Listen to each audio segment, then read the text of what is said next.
عبداللہ ابن ابی نے ابھی اسلام کو قبول نہیں تھا کیا، یہ بدر سے پہلے کا واقعہ آپ کے سامنے رکھ رہا ہوں۔ تو رسول اللہ صلی اللہ علیہ وسلم ایک دن گدھے پہ سوار ہو کر، یہ دیکھیں نبی ہیں، پیغمبر ہیں، رسول ہیں، عاجزی کی سواری بھی اختیار کی جا سکتی ہے۔ بعض لوگ یہ پوچھتے ہیں کہ زیادہ سواریاں رکھنی اسلام میں جائز ہے؟ 100% جائز ہے۔ ایک آدمی مہنگی سواری رکھ سکتا ہے، 100% رکھ سکتا ہے، کتنی مہنگی، جتنی وہ چاہے رکھے، لیکن اس میں تکبر نہیں ہونا چاہیے۔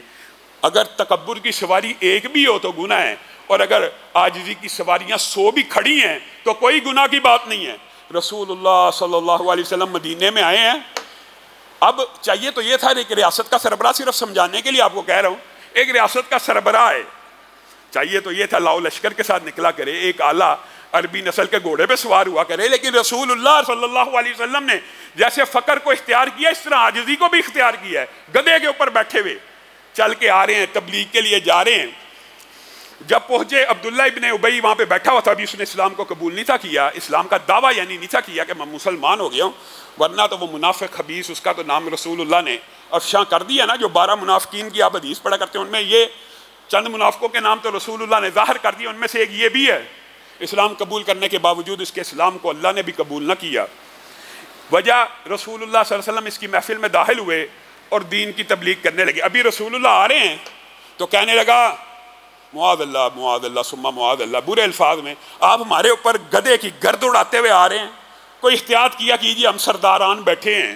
رسول اللہ صلی اللہ علیہ وسلم آرام سے اترے، دین کی تبلیغ کی، قرآن کی آیتیں پڑھی، کہنے لگا آپ ہمارے پیچھے پیچھے آ کے معاذ اللہ ہمیں آیتیں سناتے ہیں، ہم میں سے کسی نے سننی ہوں گی، آپ کے پیچھے آ جائے گا، آج کے بعد ہماری محفل میں مت آئیے۔ عبداللہ بن رواحہ پاس بیٹھے ہیں، ان کو جوش آ گیا، انہوں نے کہا کیا بکواس کرتا ہے، رسول اللہ کو ہمیشہ دیدہ دل فراش راہ ہوگا، اہلاً و سہلاً مرحبا ہوگا۔ اے اللہ کے رسول، جہاں آپ کا دل کیا کرے، جیسے دل کیا کرے، جہاں کیا کرے، جس وقت کیا کرے، آپ ہماری محفلوں میں آ جایا کریں۔ لڑائی ہونے لگی، ہاتھا پائی ہونے لگی، شروع ہونے کا وقت تھا۔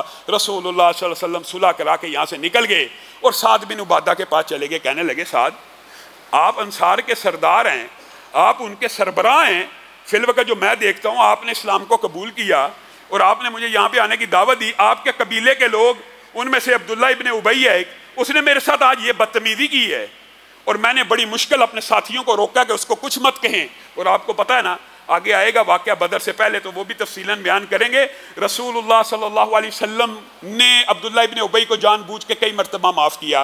ایک دن تو وہ بھی آ گیا تھا جب اس کے بیٹے نے کہا تھا اللہ کے رسول حکم کیجئے، اس کی گردن ہوگی، آپ کا سر ہوگا، اب سگا بیٹا، تو رسول اللہ نے کہا تھا چھوڑ دے، رہنے دے، لوگ کیا کہیں گے کہ محمد صلی اللہ علیہ وسلم اپنے ارد گرد کے لوگوں کو قتل کرواتے ہیں۔ معاف کیا، معاف کیا، معاف کیا، لیکن آج شکوہ دل میں آ گیا اور سعد بن عبادہ کو کہہ دیا اے سعد، آپ کے قبیلے کا یہ شخص مجھے بڑا تنگ کرتا ہے، میرے ساتھ بڑی اس نے آج یہ معاملہ کیا ہے، میں نے بڑی مشکل لڑائی رکوا کے میں یہاں پہ آ گیا ہوں، آپ کو شکایت کرتا ہوں۔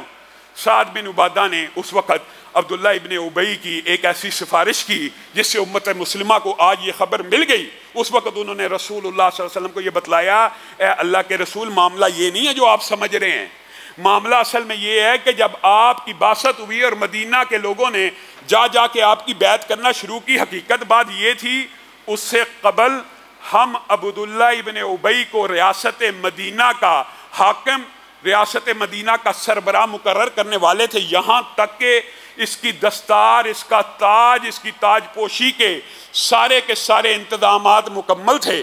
یہ مدینہ کا بادشاہ بننے والا تھا، ادھر آپ کے ہاتھ میں انصاریوں نے اسلام کو قبول کیا، آپ ہماری ریاست کے بادشاہ بن جائے۔ یہ اصل میں حسد اور بغض اس بندے کے دل میں ہے کہ آپ کے آنے کی وجہ سے اس کی بادشاہت ختم ہو گئی، اس کی سرداری ختم ہو گئی، اور یہ وہ بنیاد ہے کہ جس کے اوپر عبداللہ ابن ابی نے ساری زندگی رسول اللہ صلی اللہ علیہ وسلم کی مخالفت کی، اور ان کی فکری رہنمائی کون کیا کرتے تھے؟ یہودی کیا کرتے تھے۔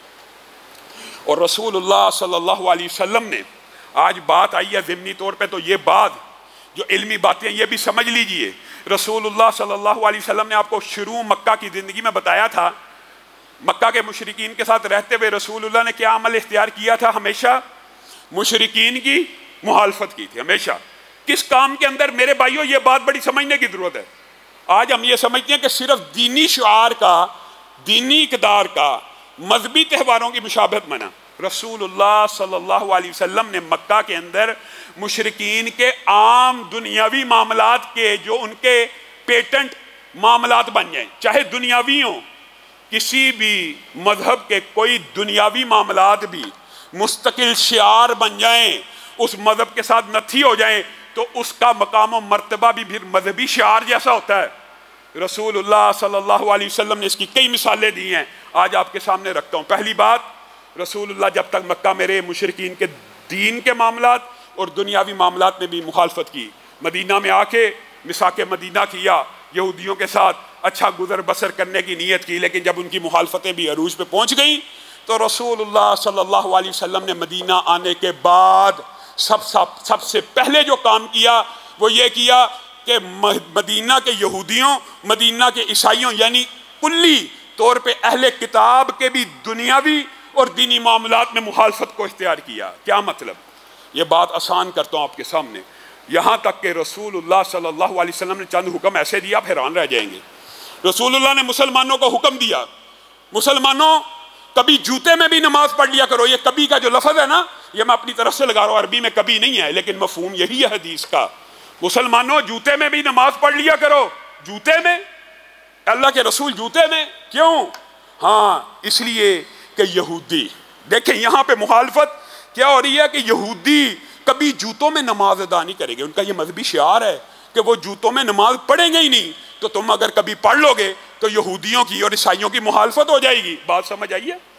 اب یہاں پہ بعض لوگ یہ سمجھتے ہیں کہ یہ جی دینی معاملات کے اندر یہودیوں اور عیسائیوں کی مخالفت تو جائز ہے، اور کوئی بندہ کہے گا کہ جو ان کی قوم کی مشابہت کرے گا وہ ان میں سے ہے، تو بات درست ہے، لیکن دنیاوی معاملات کے اندر یہ اصول لاگو نہیں ہوتا۔ میرے بھائیو ذرا سنو، رسول اللہ صلی اللہ علیہ وسلم نے یہ حکم بھی جاری کیا، جس طرح یہ جاری کیا کہ جوتوں میں کبھی نماز پڑھ لیا کرو۔ اور یہ بات آپ حیران رہ جائیں گے، آج ہمارے معاشرے میں بھی اچنبھا ہے، یہ بر صغیر پاک و ہند میں سمجھا جاتا ہے جوتوں میں نماز نہیں ہوتی، اور بعض لوگ اہل حدیثوں کو تانا دیتے ہیں، وہ بھی جوتے ہیں جی نماز پڑھ لیندے، نماز جنازہ جتیاں جی پڑھ لیندے۔ یہ رسول اللہ صلی اللہ علیہ وسلم کا حکم ہے، خود رسول اللہ صلی اللہ علیہ وسلم نے جوتے کے ساتھ نماز پڑھی۔ مشہور حدیث آپ نے سنی ہوگی کہ دوران نماز جوتا اتارا، سارے صحابہ نے بھی اتار دیا۔ رسول اللہ نے کہا مجھے تو جبریل امین نے آ کے خبر دی تھی کہ جوتے کے نیچے کچھ لگا ہوا، میں نے اتار دیا، تم نے کیوں اتارا؟ تو صحابہ نے کہہ دیا تھا اللہ کے رسول آپ جوتا اتارے اور ہم نہ اتارے تو ہمارا ایمان تو ضائع ہو جائے۔ گویا جوتوں میں نماز رسول اللہ سے ثابت ہے، اور یہ کوئی ایسی اچنبے کی بات نہیں ہے، اس صرف ہمارے بر صغیر کا ماحول ہے کہ جس کی وجہ سے اس کو عجوبے سے دیکھا جاتا ہے۔ جوتوں میں نماز پڑھی جا سکتی ہے، جہاں پہ آپ کے پاس مصلی نہیں ہے، قلین نہیں ہے، آپ جوتا اس کو صاف کر کے اس میں نماز پڑھیں، اس میں کسی قسم کی حرج کی بات نہیں ہے۔ اب یہ